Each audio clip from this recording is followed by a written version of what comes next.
তো hello guys, আজকে আমরা চলে এসেছিলাম তারাপীঠে। আর আজকে ছিল কৌশিক অমাবস্যা। আর আজকের দিনে তারাপীঠে খুবই ভিড় হয়, যেমনটা ঠিক ভিডিওতে দেখতে পাচ্ছ। এই ভিড়ের মধ্যে দিয়ে আমরা ভিতর দিকে আস্তে আস্তে যাচ্ছিলাম।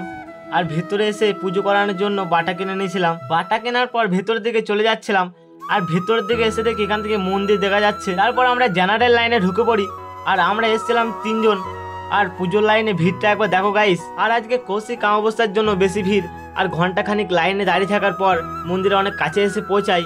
আর ভেতরে প্রচন্ড ভিড় ছিল। আর যখন মন্দিরের সামনে আসি এখানে প্রচন্ড ঠেলাঠেলি হচ্ছিল, তাই আর ভিডিও করতে পারিনি। তারপর মন্দির থেকে নিচে নেমে চলে আসি।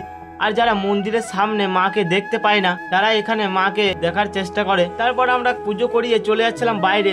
আর বাইরে এসে খাওয়া দাওয়া করার পর চলে যাচ্ছিলাম বাড়ির দিকে। আর তারাপীঠ থেকে অটো করে চলে এসেছিলাম রামপুরহাট স্টেশন। তো গাইস, আজকের ভিডিও এতটুকুই। আবার পরের ভিডিওতে দেখা হচ্ছে।